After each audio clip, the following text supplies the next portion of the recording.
Happy Tuesday and welcome to the Sabrina and Ben Real Estate Hour here on AM 1240 Hot News Talk Radio.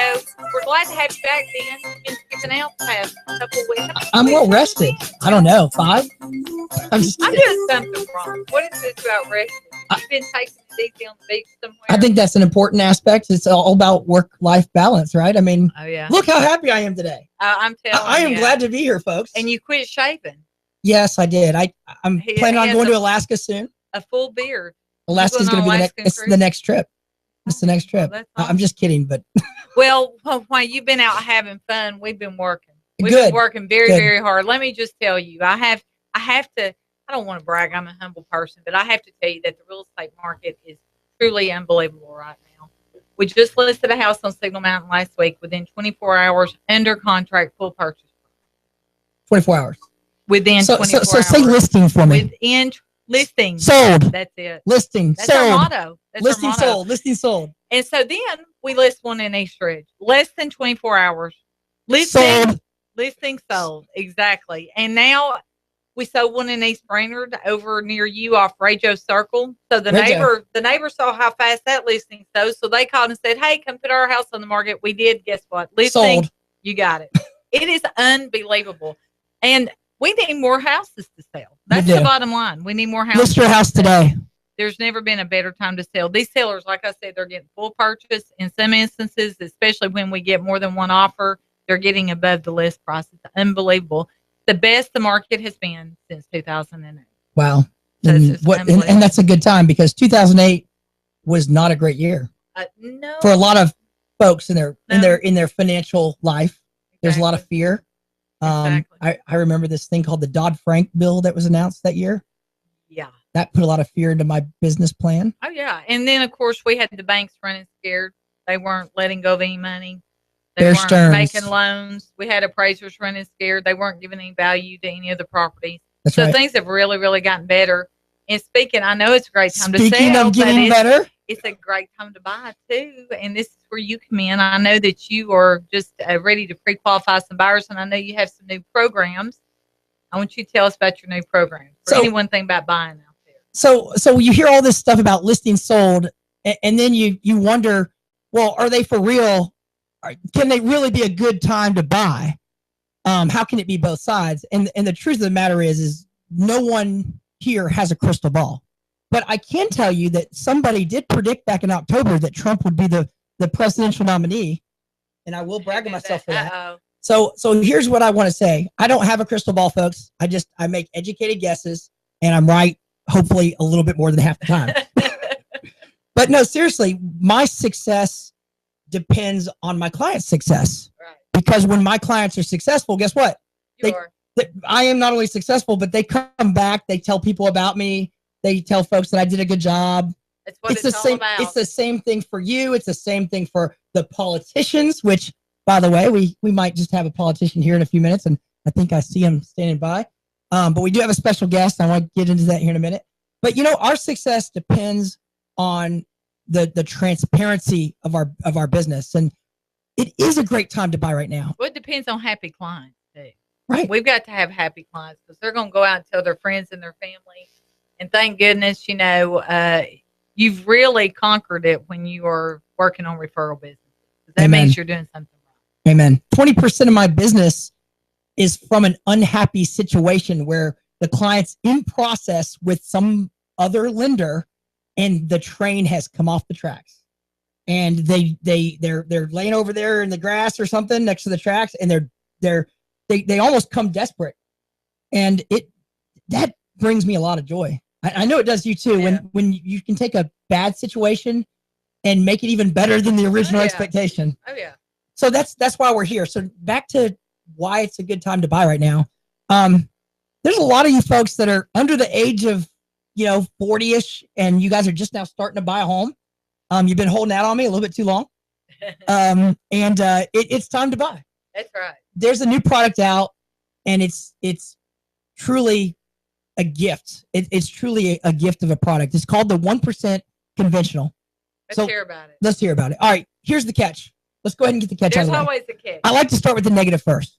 If you have under 700 credit score, don't call me on this product. Okay. This is for good people. This is for people that have the best credit score. If you're a little under 700, talk to me. Let's get your score up. How about 1% down, folks? So it's the threshold 700? 700 FICO. 700 FICO. End of story. 699 does not qualify. So this is for good credit borrowers, and we're just going to call that good. Okay. 700 is good. If you're under 700, like I said, call me. I'll walk you through it.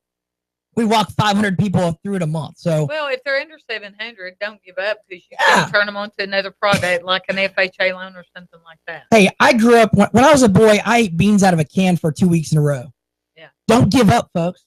That's right. I'm standing here I feel like I'm a pretty successful person, and I'm pretty excited about my today and my tomorrow. And I didn't do it by feeling that it wasn't going to happen. Right. I remember being in an apartment complex and the bad area of town and looking down and seeing a limo pass when I was a little kid. And I remember thinking, I wonder if I'll be able to ride in something like that someday. And what's so funny is now I'm 39 years old. I would care less about riding in a limo. But I remember back look at that Ferrari. But no, I remember that question. And, you know, we all have forks in the road that we're coming to. Right. And just like this 1% product that I'm teaching people about right now, you come to a fork in the road about whether or not you can. Can I do that? And a lot of times, I think too often times, and this is why I'm on here right now, as passionate as I can be, you've got to take the high road. Yeah. You've got to believe more than what that devil that's always going to keep attacking you is telling you you aren't good enough. You can't get to this. So let me tell you, 700. We just went 700 credit score. You got to get there. But if you're not there, talk to me about it. What is 1%? Okay, here's what it is. First of all, the best loan out there that's a reasonable loan is 3% down. Exactly. 1% down is what this product is. That what this is? So you can buy a $300,000 house with $3,000 down. $3,000 down. Okay, now that I've got your attention. What's the interest rate running on that? Awesome. If you bought a $271,000 FHA home, the payment would be about $100 less, and you'd have $5,500 less invested in the house. And here's the best part. You're going to get 2% gifted from your lender. So you put 3% down, but you really didn't put 3% down. So you're only coming out of pocket 1%, and the lender is fronting the other 2% for you. How are you doing that? I'm doing that in conjunction with Freddie Mac.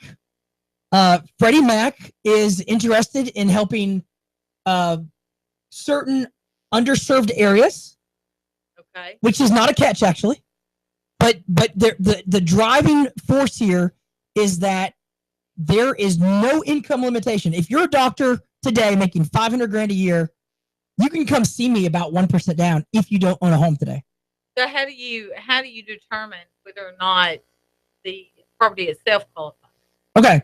So every property qualifies, period, end of story. Every residential property. Okay. However, if there's two areas in this world we live in, there's served areas, what has been deemed served areas, like East Brainerd is a very served area. Right. But then there's underserved areas. St. Elmo is an underserved area, and there's plenty of doctors that want to live in St. Elmo. That's true. So you can go buy a $450,000 house, or but let's say $425,000. You can put 1% down and do a $417,000 loan with me with 1% down, and you can still make $500K a year, and you're fine. In East Brainerd, only the millennial that's making less than $65,000 a year, there's an income limitation for certain homes in certain tracts, certain areas of the county that are considered. Gotcha. Hey, this area is served. Gotcha. So it's a program that we got the funding through the government to help spur on action from these millennials. But in actuality, it's serving a lot more, and it's for qualified buyers. Look, we're looking for 700 FICO. End of story. And I know you, Ben. If you can make it work for someone, you're going to do everything you can to make it work. Amen. And you know, we don't try to make it Mount Everest, because that certainly can put everybody at risk. But look, there's no hill that we can't climb. We just have to assess the situation. We have to determine what the best actions are, and we will look and see what those outcomes are from there. Exactly. Look, folks, the 1% program is something you need to look into. If you don't own a home, if you have pretty good credit, you need to give me a call today. 805. Yeah, 805-9100. It's a 10-minute phone call. There's no obligation. There's no cost to this to find out how much you can save. And with a lot of folks out there, a client that had just talked to us today, it saved them $5,500 on a $250,000 loan. Okay, on awesome. That house. So they were looking over there in Ottawa. That Bell developed, Jay Bell's putting a lot of houses out there. Yeah. So they were looking there. Those homes are running 220 to 250, and they can do FHA with 3.5% down, and then putting literally like $9K down, or they can put $2,500 down, have way less closing costs, save about $5,500 out of pocket, about $5,500, that's unreal. And their payment's going to be about $80 to $90 lower. Tell them again how to contact you, and I'm going to bring our guest in here in just a minute. It is time. Okay. If you want to know about the 1% or you want to know about mortgage financing, you want to get pre-qualified, 805-9100, give us a call, or you can go online and get a quick quote at HomeRateMortgage.com. And if you're thinking about selling your house, we are short on listings because we keep selling them like hotcakes. Call Sabrina Realty, 423-499-7780. That's 423-499-7780. Our team is standing by and would love to come out and talk to you about selling your home. We have with us in the studios today, we're so honored to have State Senator Bo Watson. Who is this guy? Thank you, Bo. Good morning. He looks so distinguished. He is. He's very distinguished. I feel underdressed today. Tell us, Bo, and by the way, we appreciate you for taking time out of your busy schedule because I know you are everywhere. And I appreciate the fact that you're everywhere. Yeah, I think you're more prevalent around town than I am. I see you at everything, so maybe we see each other. Maybe he just everywhere. doesn't realize it yet, Sabrina. We're both trying, and we're both working hard, and that's good. Tell us, Bo, for anyone listening that doesn't understand maybe what district you represent and what areas, let's start off by you kind of telling the makeup of your district, the area you represent. I know that you're on the same election cycle as the governor, and you don't run again till 2018, so this is an election season for you. However, people may not understand what area you represent, so kind of tell them about that. Great. Well, first of all, thank you for having me here, and I'm interested. The 1% thing sounds very enticing. When you said 1%, I thought we were going to get into a political conversation about it, but we can go given that the 99% were meeting in a convention last night, and the 1% apparently were watching. Anyway, okay. I digress. It was hard to watch, by the way. Well, you're in my district now. We're in Hickson. This is part of my district. There are two senators for Hamilton County, myself and Todd Gardenhire, who is up for re-election this time, and I would encourage all the voters to help send Todd Gardenhire back to the Tennessee Senate. He's a valuable member. But I serve in the Tennessee Senate. There are 33 members, so there are 33 Senate districts. My Senate district is all contained within Hamilton County. If you live in the Signal Mountain area, the Red Bank area, the Falling Water area, the Montlake area, the Saudi Days area, Bakewell, Middle Valley, Hickson, all that stretch up north of Hamilton County, you're in my district. When you cross over the river, you're in Birchwood, Ottawa, most of Collegedale, Harrison, all that area is in my district. I cover about 2/3 of the land mass of Hamilton County. Wow. Senator Gardenhire has downtown Chattanooga, and then runs along the southern border, which would put him through East Ridge, through parts of East Brainerd, East Brainerd, and then he goes over into Bradley County, and he goes along the southern border of Bradley County, and then hooks around to the north on the eastern side of the county. Right. The reason the district's drawn that way, in 2010, Sabrina, we went through the constitutional requirement of redistricting, and Senator Gardenhire's district used to go over into Marion County. And when we looked at the economic development and the way economic development is occurring, it made more sense to bring that district east and move it over into Bradley County. And so that's why Senator Gardenhire's district's now over there. Yeah.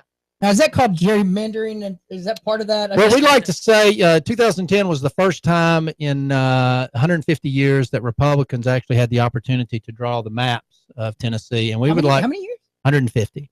There was Democrat control of the Tennessee General Assembly dates back to the late 1860s. But anyway, in 2010 was the first opportunity that the Republicans had to draw the map, and we would make the argument that we ungerrymandered the district. As a matter of fact, of all the states, and everybody redistricts constitutionally in 2010, of all the states that have had federal court challenges, Tennessee is the one lone state that has been held up in federal court. Wow. We've not had to redraw our districts because they were drawn fair and legally and met the requirements of the Voting Rights Act of 1965 to equitably represent the populace. Now, how many terms have you served, Bo? I know you've been there a while, because I remember. I don't like it when you say you've been there a while. Well, I mean, you're still young. You started, on the radio, weren't you spring chicken when you started? People on the radio, they can't see me. They think I'm some old geezer standing up here. They'll have to pull you up on YouTube later. That was a nice segue. I'll set you up for that. I know. You owe her one. I was first elected in 2004. Actually, Gerald McCormick and I, Leader McCormick, we are classmates to the General Assembly, and Joanne Favors. We all went in at the same time. I didn't realize that. And I served in the House for 2 years, and then in 2006, I was elected to the Senate, and I've been in the Senate ever since then. Now, currently in the Senate, I'm the Speaker Pro Tem, which is the second-ranking member of the Senate body, which basically that job involves helping the Senate run on time. It also means that in the event that the Speaker, who is the Lieutenant Governor Ron Ramsey, if he's out, away, sick, something happens to him, then the Speaker Pro Tem assumes the Speaker's position. I'm the Vice Chairman of the Finance Committee, Vice Chairman of the Health Committee, and I also serve on the Commerce Committee. So those are all three really big committees, and it's good for Hamilton County that we have representation on those committees. Very true. I'm curious, Bo, because we've never talked about, and I like. Well, you're so much younger than me because I've been in the legislature so long. Got that. We're tied, folks. We're tied. I know. We've never even talked about, and I think it's important for our listeners to get to know our elected officials on somewhat of a personal basis as well. Tell us kind of how you got involved in politics. You probably had a mentor or someone who encouraged you, because I know it's not something we just go out there on a whim and do. So tell us kind of how you got involved in politics. And I think, do you do physical therapy? Is that right? Well, I'm from Chattanooga, born and raised here. Actually, my early years were over in North Chattanooga. We lived on Graham Street, for those that are familiar. I went to Normal Park Elementary School. But when I was about 4 years old, my dad, who worked at Provident Life and Accident Insurance Company in the group department for about 41 years, he thought it was about time for the family to move to the country, which at that time was Hickson, Tennessee. So we moved out here when Hickson Pike was still a 2-lane road. That there was a barn on top of a hill where Northgate Mall now exists. There was actually a hospital and a hardware store where the auto parts store is now in Hickson. We moved down here, and of course, Hickson's developed immensely since that period of time. I have 4 older sisters. I'm the youngest of 5, which means I have lived a very charmed life. You're trained right. If you grew up under 4 women, I know you're trained right. Exactly. If you're into equal rights, I knew all about that long before it was a political thing, and I know that girls rule the world. I understand that, and I've accepted my position in stature in life. I had 2 great parents. They really believed strongly in education and did the best they could to provide their children the best education that they could possibly provide. I was fortunate enough. I went to the Baylor School after Normal Park Elementary School. I went to the Baylor School for at that time junior high and high school. My sisters all went to Northside Junior High, which is now Normal Park Middle, and to City High School, which now is the Creative Arts School for the Creative Arts. So I'm one of those people. I don't have any story of a terrible upbringing. I mean, my parents were just good people, good hardworking people, and instilled in us, I believe, all of their children the value of the value of education, and most importantly, I guess, from my parents, the value of hard work. That we're rewarded for our labor, and sometimes you got to labor for a while before you get rewarded. But they also felt like, because they had provided us with a good education and good opportunities, they also taught us that there comes a point in life where it's your responsibility to give back or make things better for those that come behind you. It's the It's the teach one. First you see one, then you do one, then you teach one. So they very much believed in mentoring and showing people how they can improve their lot in life and improve their stature. My life evolution into the legislature or into elected political office isn't a great story of some great overseas experience where I saw abject poverty and I came back and I wanted to do something great for mankind. It actually goes back to 8th grade civics, and a guy, I'll give Coach Bill McMahon a shout out, 8th grade civics, and a fascination that I had, and everyone in my family has, with American history, and a fascination with the American form of government, which is a democratic Republican form of government. I got sort of passionate about that in middle school. I'm actually a science-oriented person. I went to UTC and graduated with a degree in biology and went to physical therapy school in Memphis. But I always had this side interest in history, side interest in government. I used to do like you probably did, like you do, sit around the kitchen table and give my opinion on everything that was happening. Oh, yeah. And my buddies got tired of hearing me doing all this all the time. And so one day an opportunity arose and they basically called me out on it. I had not been a political operative. I spent most of my time working. I work at Park Ridge Medical Center. And I had a young family. So most of my time, like most Tennesseans, was spent just trying to make a living and trying to provide for my family.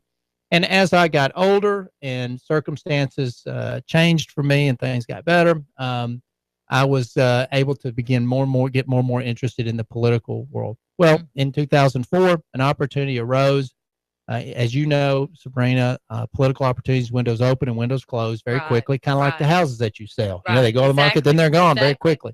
So you've got to strike when the iron's hot. We put together a campaign, and with really kind of just learning our way through the process, we're able to be successful in our first election, which is a little bit unusual for a state race. A lot of times people have to run a couple of times before they're successful. My value was that, I've been here virtually all of my life. I've lived on the north side of the river virtually all of my life. And I had because it was a House district and it was a district that I grew up in, I already knew a lot of the people in that district and a lot of the people already knew me. Well, I'm glad you did it. Yeah. I hope you'll stay for the second half because I've got some questions for you. Oh, yeah. Well, we're just now skimming the surface. We're about to get into it. Okay, good stuff. So he will stay for some more. He's going to be here the whole. I'm thinking about selling my house if they're going that quickly. That's right, and he wants to know more about this 1%. That's right. Bo Watson is here. This is 1240 a.m. Hot News Talk. We have the best real estate agent in Chattanooga, standing right next to me, Sabrina. Thank you. Sabrina, tell folks how they can reach your team right now. 423-499-7780. That's 499-7780, or go to our website, sabrinarealty.com. We have some great listings. You better get them while they last because they are selling quick. I am not kidding. Unreal. Hey, we'll be back. We've got Bo Watson with us, and we've got some questions. If you want a question to Bo, give us a call, and I will take that question to him. We'll be right back.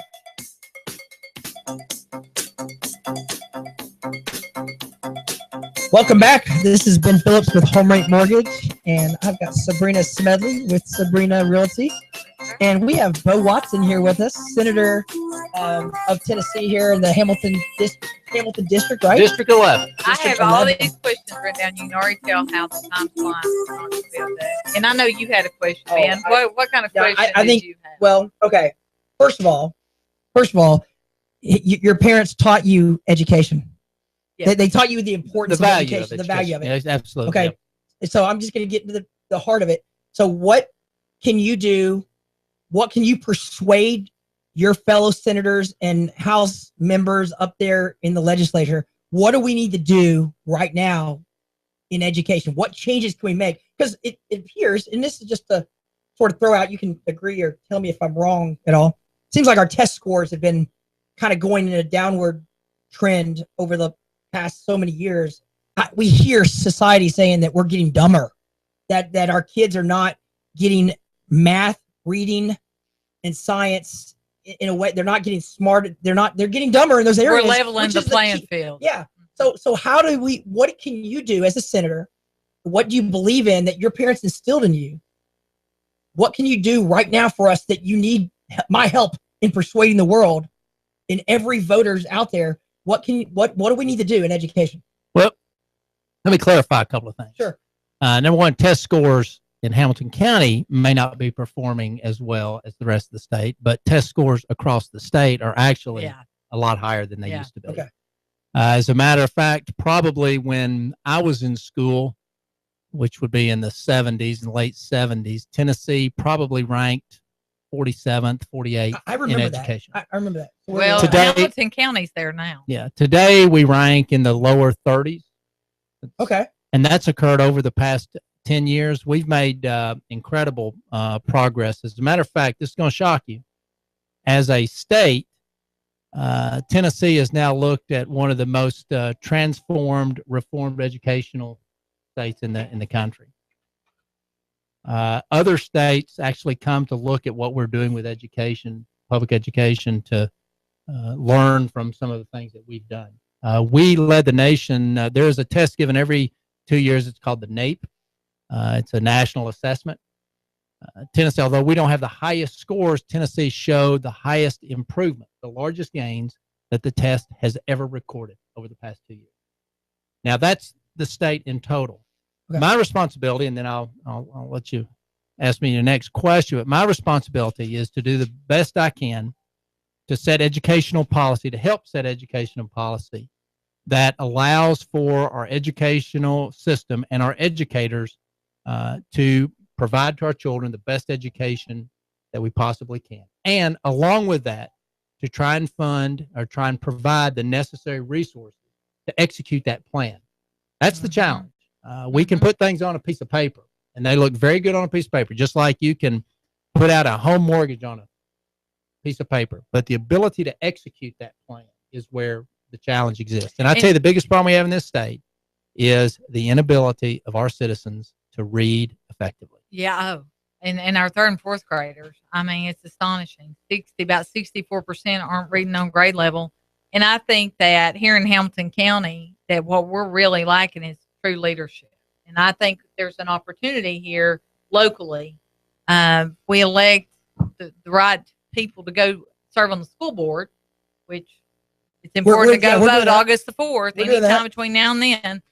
And then, because their greatest task, in my view, is going to be to pick the right superintendent who's going to turn it around, because you're right, Bo. It's here locally in Hamilton County where really our numbers are not where they should be, and we've got to turn that around. I wanted to ask you something about roads, because I know that's probably going to be a hot topic coming up in the next session. Being in a district where there's significant growth, we're experiencing a lot of development. Therefore, we've got a lot of traffic on our roads, commuting up down our roads. So therefore, we've got critical infrastructure needs. I'm happy to say that East Bryan Road's being widened and Appleton Pike. Those are long overdue. But I know the state, and correct me if I'm wrong, because I'm on the transportation committee for the commissioners, and I've gone to some of those meetings.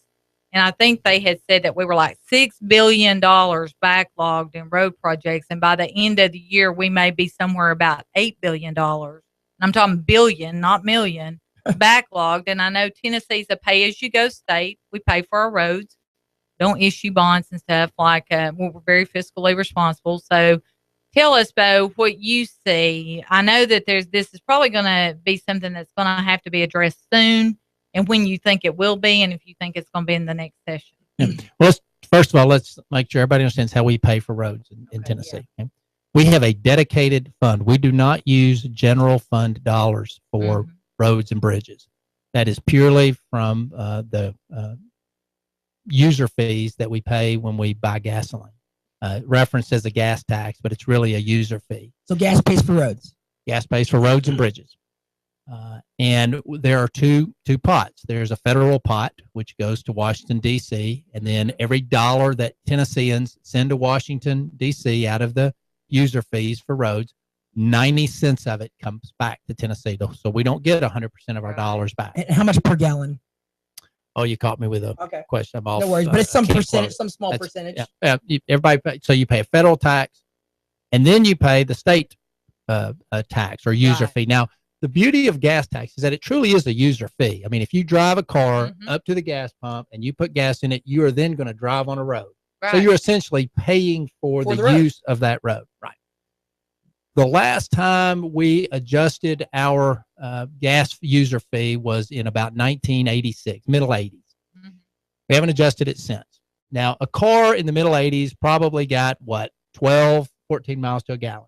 Yep, yeah, right? That's right. So now a car gets 26, 28, 30 miles to a gallon. In essence, you are paying half the user fee to drive that car on our roads. We have a bigger population too, though, Bo. Yeah, but you're paying half as much as you were. And so the argument has been made that it's time to revisit the gas tax, the road user fee, and see if it's time to make an adjustment to it. Now, the federal level, they've been having this conversation. Here's how the federal dollars work. Let's say the project that's going on East Brainerd Road, or the project that's going on downtown, the state will have to make a significant match to what the feds offer. So if the feds bring $80, the state would have to come up with the other $20. So that's kind of how that math works. We have in our pipeline about $6 billion worth of potential road and bridge projects. Under the current funding mechanism, remember, dedicated fund out of the gas user fee. Of the dedicated funds, there's no way to do those projects. And so the congestion that you now see in many of the metropolitan areas, particularly around Chattanooga, or the roads in your community, is because they're on a list to be done, but we don't do them until we have them paid for.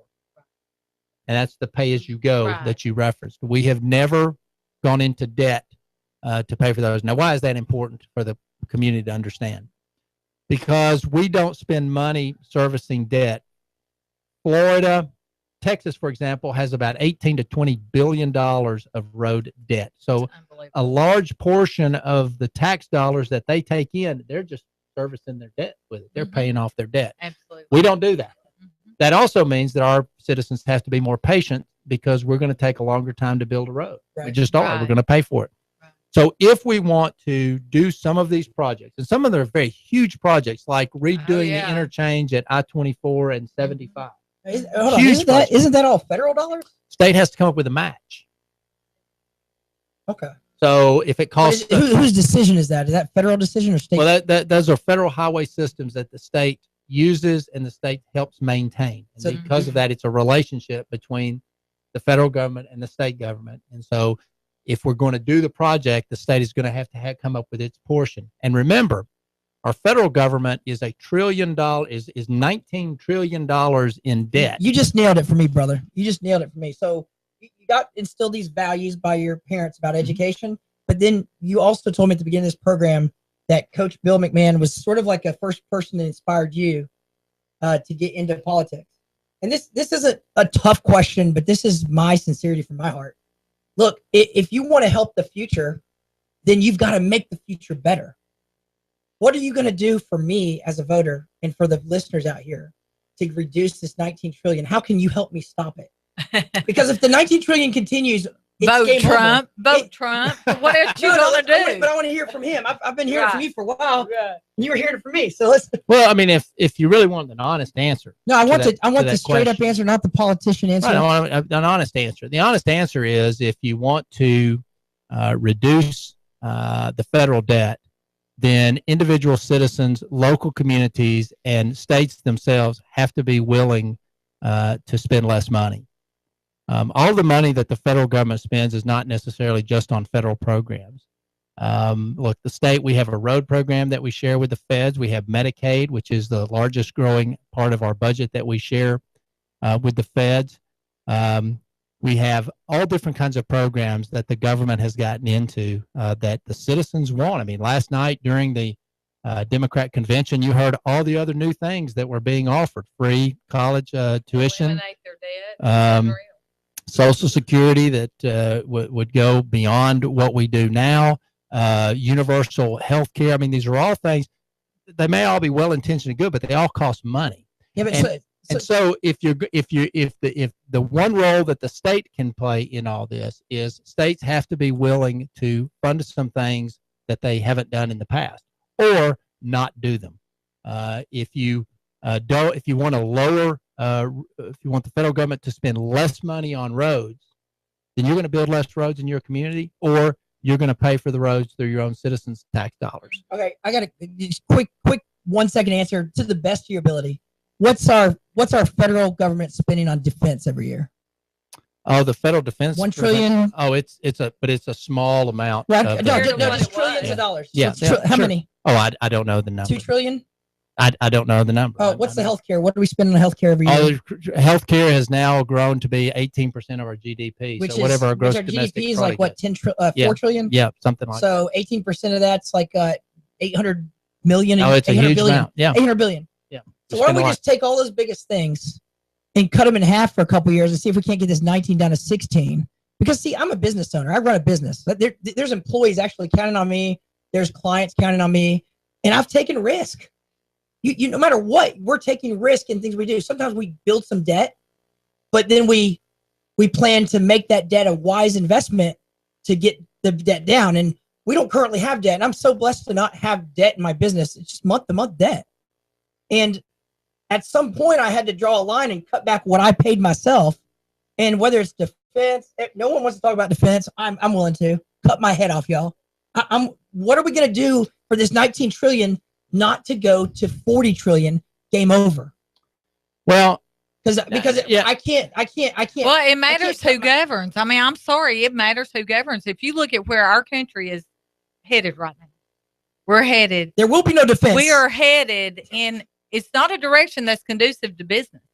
It's a direction that's leading us right into socialism. I agree with that. I have more regulation on my business today, and every year it's more and more. I've got more forms. I got 140 forms to sign in my RESPA packet, and it's not like someone else or my competitor has less forms to sign. It's a legality thing. I have to get every one of those forms signed, and we make it easy. That's how we distinguish ourselves or niche the product. But Bo, we've got to get the regulation out. How do we do that? How do we take the taxes out? How do we take out everything? How do we win? Yeah, and I can't speak to all the federal issues because I don't deal with those on a day-to-day basis. I can tell you within the state of Tennessee, in the past, since Governor Haslam has been in office and since there has been a Republican House and a Republican Senate, we have reduced the state's expenditures on government $500 million. That's unreal. That's awesome. And how many jobs have been created? That's $500 million.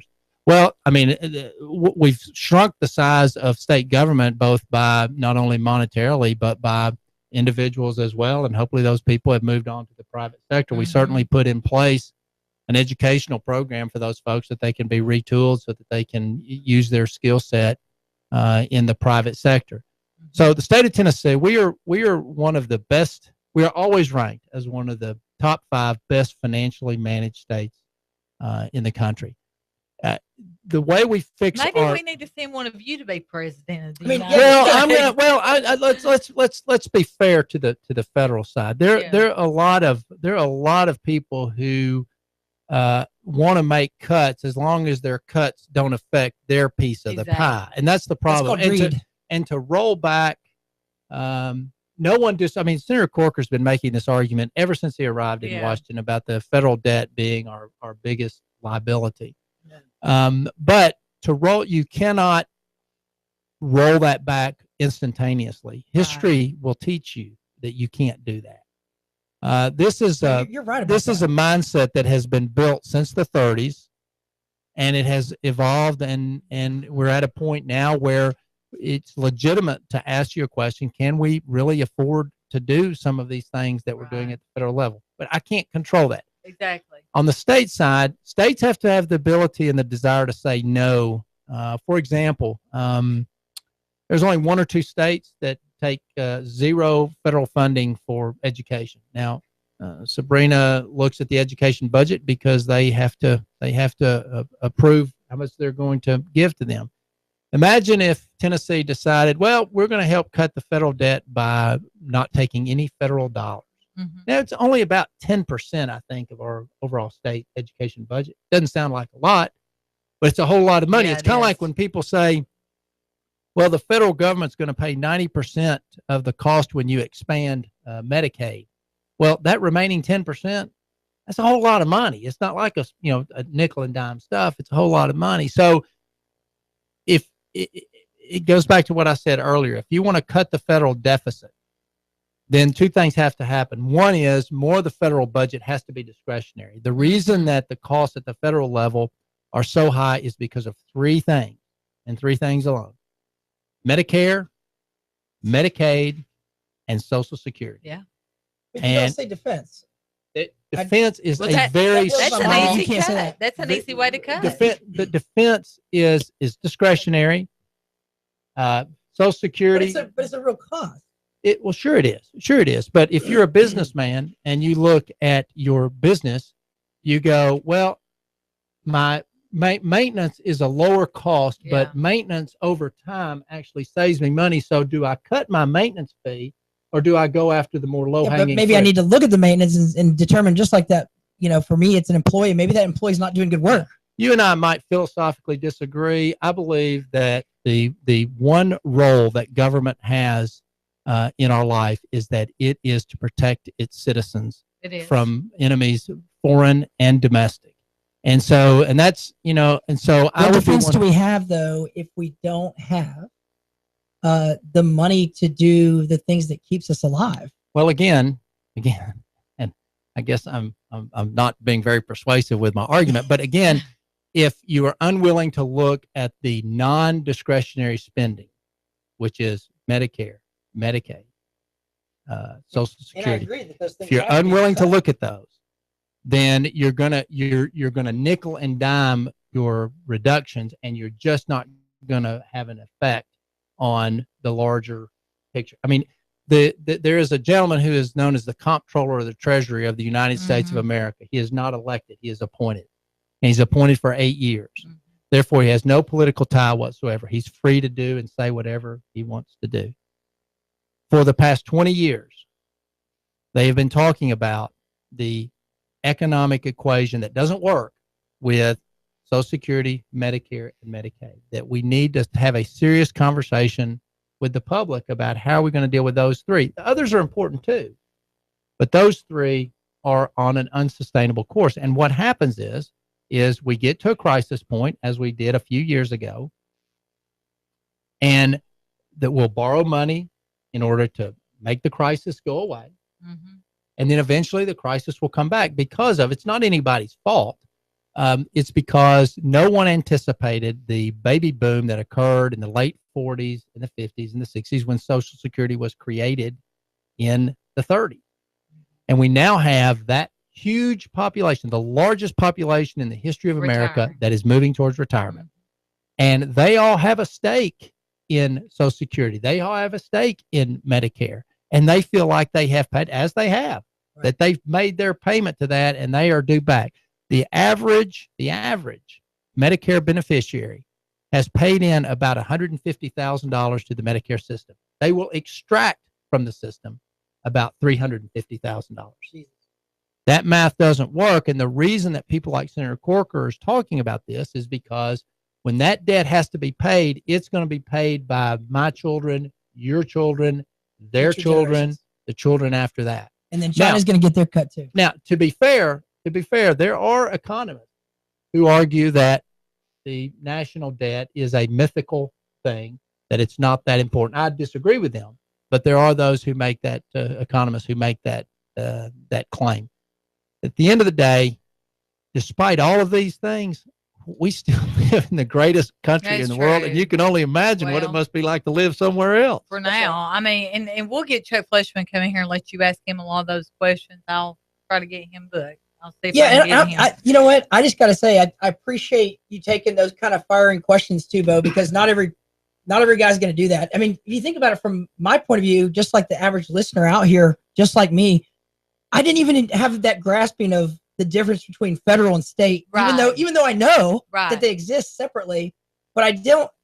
Sometimes you forget. Well, let me tell you what we did. Because you're in office, you're responsible for everything. Well, that's okay. Blame everybody, right? Let me tell you about the great state of Tennessee. Okay, we balance our budget every year because constitutionally we have to. As a matter of fact, the only bill we have to pass when we go into session is the budget as the single most important bill that we passed. Secondly, you'll be proud to know that this year's budget in the state of Tennessee, $34.9 billion. Not perfect, but it's a really good budget, mainly because I helped draft it. But we had zero debt in our budget.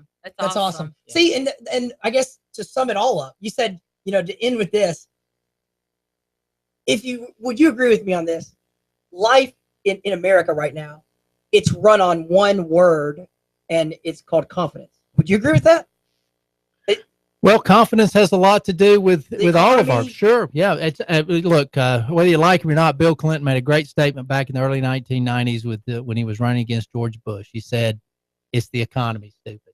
And I don't care what the circumstances are in this country. We're a capitalist society. We are. It's the economy. Yeah. Mm-hmm. Well, Tony Robbins taught me a long time ago, and some of my the preachers in my life, my mentors in my life, they said that even when things are the worst for you in your personal life, what you have to recognize is that the key to getting up back on top is to have the right attitude, have the framework, state of mind. And we appreciate you coming on today and answering these awesome questions. Bo does a great job. Yeah. All of our state representatives do. We're so lucky. Education's better in Tennessee is what I got from today. Absolutely. Financial position has never been better. We have more Tennesseans working than ever before. And you're going to be focused on what to do about the infrastructure. Infrastructure will be a big discussion. You're going to work on the roads for us, right? We're trying. All right, get it done. And you balance the budget, Bo. Thank you so much. Yep. We appreciate you. Join us every Tuesday here on the Sabrina and Ben Real Estate Hour. If you're thinking about buying a home or selling a home, call Sabrina Realty 423-499-7780. That's 499-7780. Or visit our website, sabrinarealty.com. And, of course, if you're thinking about buying a home or need to be pre-qualified, how did they get in touch with you, Ben? 805-9100. It's a 10-minute call. And I was listening to a song the other day. It said, I want to live on the outskirts of heaven. I help people get a piece of heaven. Give us a call today, 805-9100. Thanks for being here.